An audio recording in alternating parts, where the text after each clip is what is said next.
It's okay to have a bad day, a sad day, a lonely day. It's okay to have a day to where things just don't seem right or where you just don't feel like doing something. But what it's not okay is to keep doing that, to do it the next day and the next day and the next day. That's not okay. We all have bad days. We all have sad days. We all have days that get us down. But the difference in the people who really want change and really want to do things in life and really want to learn and get through those failures is the ones that don't stay in those days. The ones that get up, the ones that realize I can't stay in this state of mind, this mood. I have to I have to move forward. I have to get up, I have to figure it out, and I have to go forward. And I have these days every now and then. And I had one a couple days this week just over some stuff that's going on with me and my son and some things in counseling.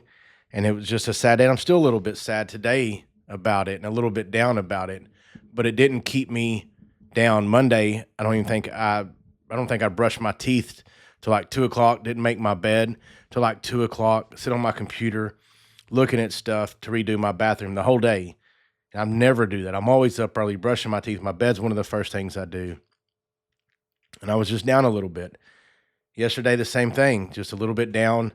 Did some work, felt better, and today I'm a little down, but I feel better. I still got up. I went and did my job. I still went and looked at houses, did the things I have to do, and kept a positive attitude because I know that what's happening is God's way of showing me things to help me and my son's relationship and things in my life that I need to do better and improve. So it doesn't mean whenever he teaches a lesson that it's easy, that life always going to be easy and there's not going to be these sad times or hard times.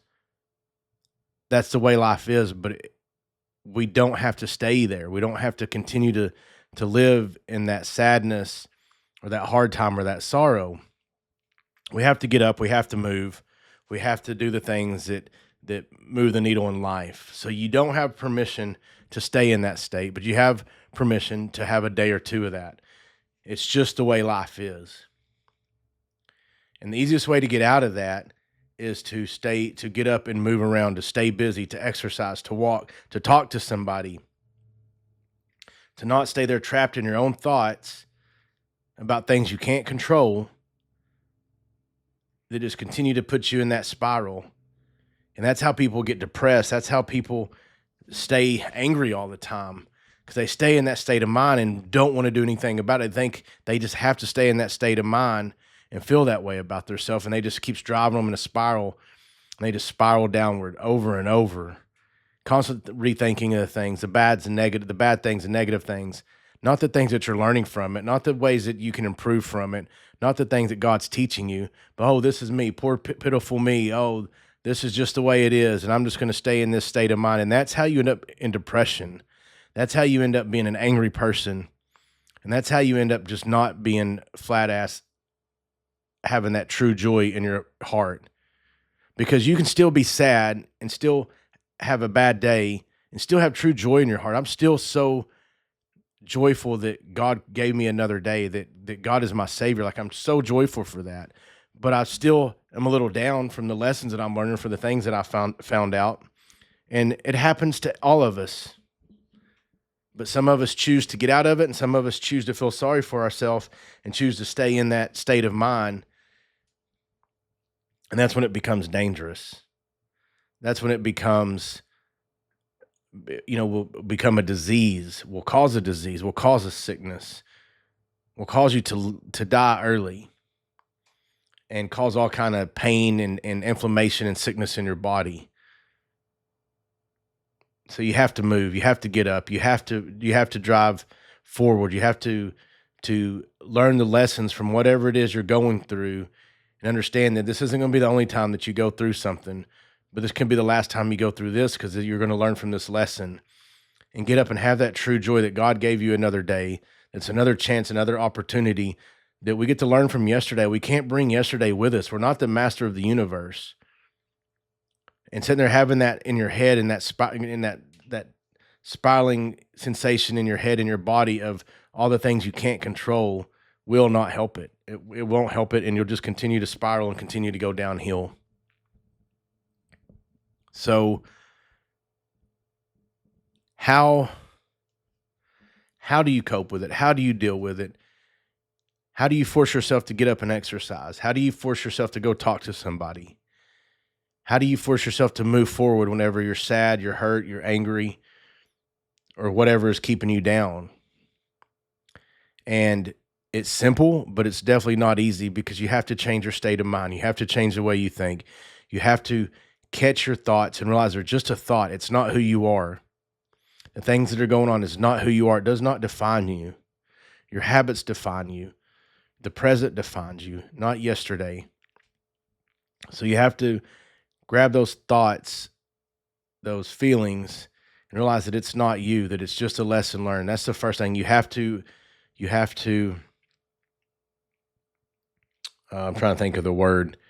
I can't think of it right now, but be conscious of your thoughts. You have to be conscious of your thoughts. You have to have the willpower to want to be conscious of your thoughts so you can change your state of mind, because if you don't, like I say, the spiral continues. So controlling your thoughts, being conscious of your thoughts, and realizing that you have to change the way you think, that you have to get in a better state of mind so you can go outside and take a walk, so you can get up and talk to somebody, so you can understand that it's a lesson that you're being taught and that you have to learn from it.